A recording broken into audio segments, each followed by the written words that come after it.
చంద్రబాబు నాయుడు చూస్తే అన్నీ రివర్స్గానే కనిపిస్తూ ఉండే. మెడికల్ కాలేజీలు అన్నిటికన్నా నిజంగా చాలా అతి దరిద్రమైన పని చంద్రబాబు నాయుడు ఏదైనా చేస్తూ ఉన్నాడంటే ఇది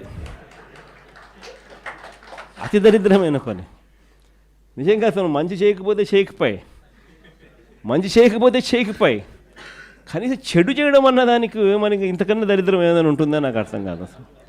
ఎందుకనంటే నువ్వు కట్టిందిలా రాష్ట్రం ఏర్పడినప్పటి నుంచి ఇప్పటిదాకా 1923 1923 నుంచి 2019 దాకా అంటే మన ప్రభుత్వం వచ్చేదాకా రాష్ట్రంలో ఉన్న మొత్తం మెడికల్ కాలేజీలు ఎన్ని అంటే 12.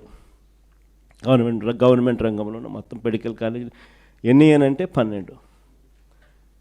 ఈ 12 కాలేజీలకు చంద్రబాబు నాయుడు చేసింది 0. రాష్ట్రంలో ఉన్న మెడికల్ కాలేజీలు ఎన్ని అని అంటే గవర్నమెంట్ 12.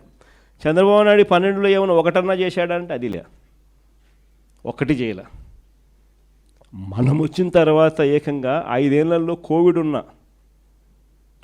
ఉన్నా కూడా 2 సంవత్సరాలు 5 ఏళ్లలో ఏకంగా 17 మెడికల్ కాలేజీలు మనం తీసుకొచ్చే కార్యక్రమం చేస్తాం.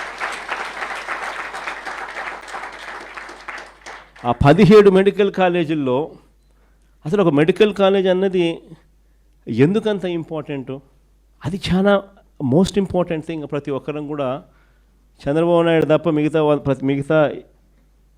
మిగతా వాళ్ళందరూ కూడా లాజికల్గా ఆలోచన చేయదగ్గ పాయింట్.